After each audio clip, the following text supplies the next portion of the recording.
What's going on, people? It's the 18th of July. Got a swollen eye. Packing it with cold packs, and hopefully it'll go down. It's always something. Yeah, this one. See it? Anyway, I just wanted to say hello. I'm up early. It's not even 7 o'clock in the morning on Saturday. But I'm having my coffee early. Washed my cup. Check the headlines.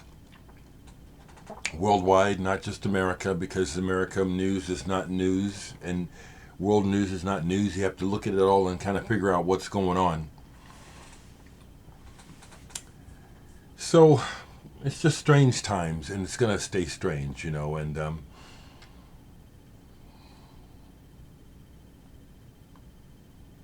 it's just going to be strange. Damn it, you know what I'm saying? Maybe you don't know what I'm saying. I'm going to tell you what I'm saying. I'm saying damn it because I know that for the rest of my life it's going to be like this.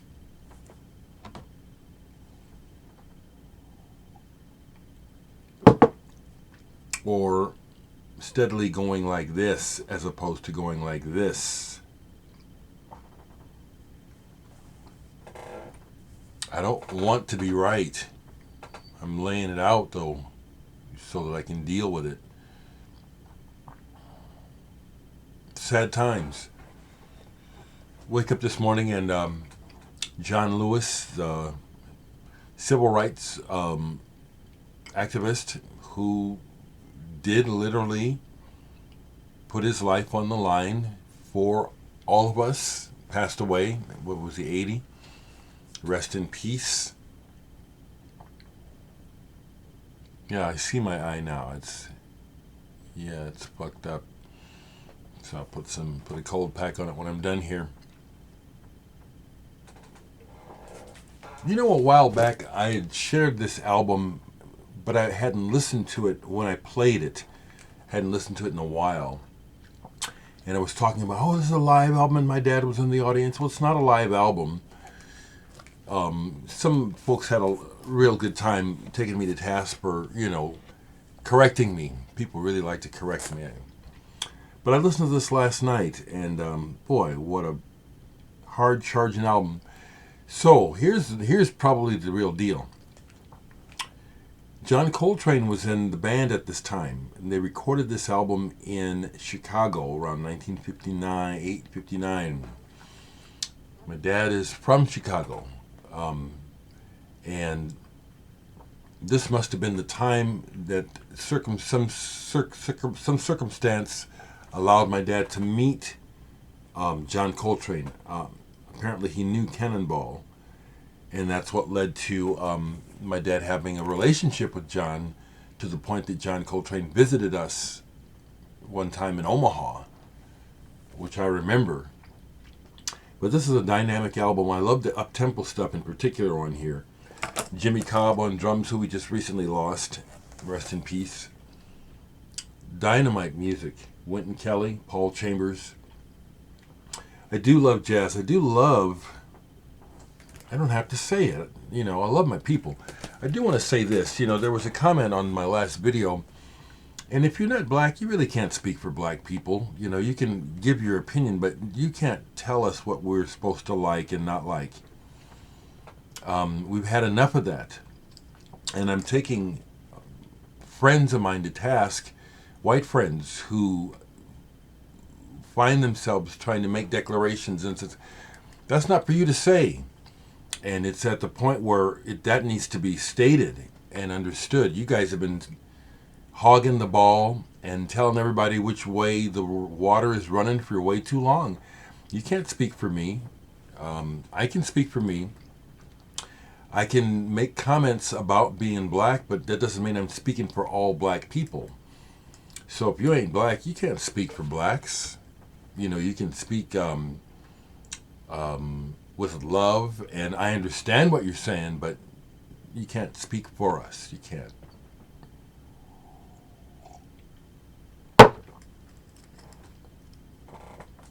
Last night I played this loud because I just like this Miles Davis album a lot.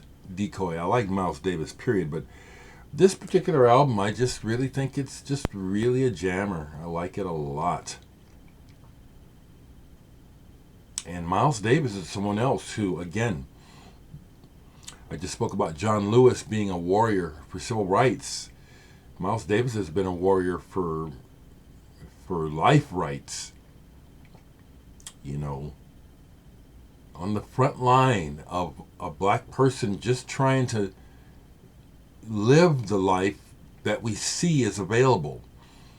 You know, back in the 60s, driving his own Porsche, can't even get down the street without being stopped. You know, and just having it assumed that it's not your car, that you've stolen it. He's been through it.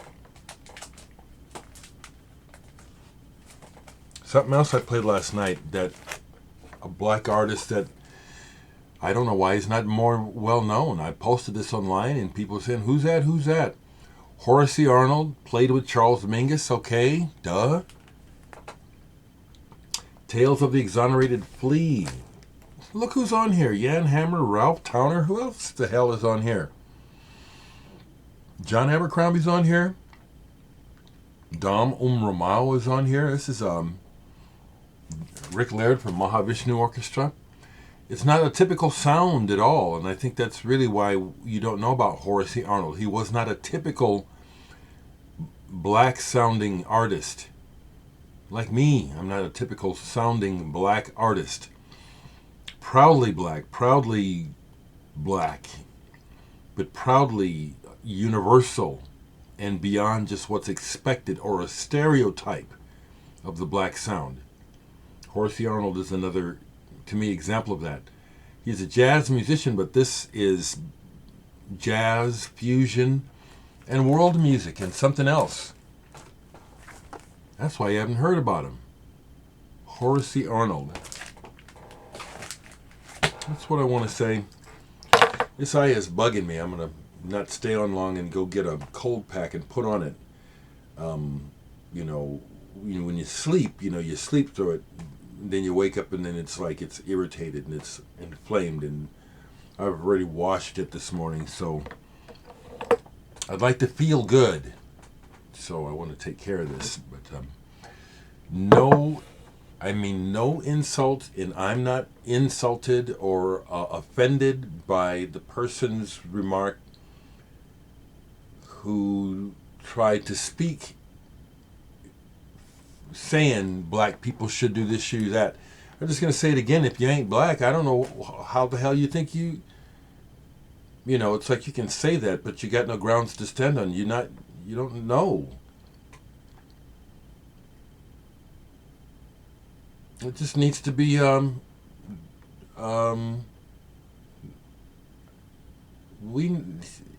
voices, the red man's voice. This whole deal about here in Omaha, Mutual of Omaha, it's a big conversation, and I put in my 2 cents. I'm going to put it in here before I go and treat this eye. Mutual of Omaha, their big emblem for years was the Indian with chief with the headdress. And yesterday they announced that they're taking it down. They're changing the emblem. And mostly people are really happy about it and see it as progress. And I give it that. But we're also saying, and it needs to be stated, that more than likely the main thing going on here is it's the white man worried about his money. So, we got to protect our business and make sure the money flows. So if all of a sudden it's come to our attention that, this could be offensive, better take it down. I personally think that not just changing the emblems is enough. Personally, I think that these businesses, someone ought to step up to the plate and become accountable for history. Why was it okay? Why did it take all of these deaths of black people? Why did it take all this commotion for you to finally, notice, we're using an image that's likely very denigrating or insulting to a whole race of people. So it's not sincere yet to me. So far, it's like it's about the money. And I want to see sincere change. I'd like to see sincere change in society before I die. I do. So this is something that needs to happen, but it needs to go deeper, because the thinking behind those emblems getting up there in the first place, that's what needs to change, and that's the thing that's having the hardest.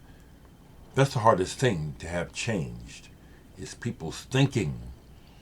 So I'm just going to keep speaking up and giving my perspective. I'm just one person. I don't have the answers, but I'm telling you what I see. Okay? And it's important to hear what I have to say. All of our voices are relevant. I was watching documentaries, a documentary on Right On, or something about Black 60s, and Nile Rodgers, who I met, from Chic, and he's played and produced everyone, but he's talking, and it turns out he was a Black Panther. I didn't know that until seeing this. I'm a former Black Panther. He was former. But it got me to thinking, where are the rest of the old Black Panthers? Where are the old warriors? Where are the rest of the old fighters? I am kind of noticing that there's a lot of young people out in the streets, but I'm kind of seeing an absence of older Black men speaking up and getting involved. Is that my imagination? I'm not sure, but I thought I'd put it on the record here. Okay? So please just understand, I'm just speaking for myself. Don't get shook if you don't like it, because this is how I feel, and this is what I'm saying, and even if you're shook, this is what I have to say anyway. Not trying to put anybody down, just hear what I have to say and my perspective. Last thing I'll share is I don't have the records to show because my house is so out of room. But I allowed one of my younger friends to visit me last night, one of the 3 that gets to visit. And he's like young, 27, and he's just trying to explore music more. And he loves music. So he was asking me, I want to know more about your roots, not hip hop. So I was turning. One thing I do have here I can pull right quick, because it's one of my favorite albums of all time. So I always know where this is. Back to the World by Curtis Mayfield, and then I also spoke to him about the importance of Curtis Mayfield in general, as a person, as a musician, as an activist, and how his music and some of his songs literally helped to get the civil rights movement up and running. But I shared with my young friend, he just fell out about Curtis Mayfield. But I turned him on to Curtis Mayfield. We listened to some Slave, Just a Touch of Love.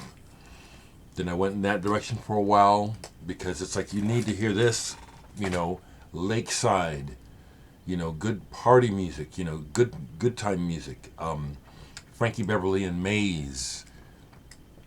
I know my people. I know my music. And I love my people. But what you see me showing, this is who I am. I'm an individual, and I'm proud of that.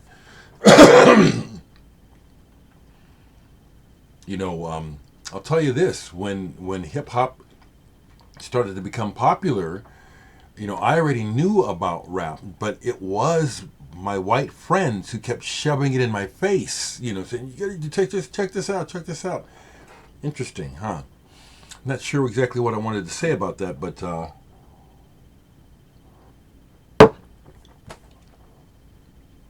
love my people, and my eye is bothering me, so I'm going to get off of here and pack it with some ice, okay?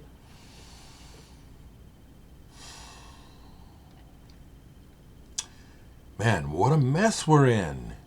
What a mess.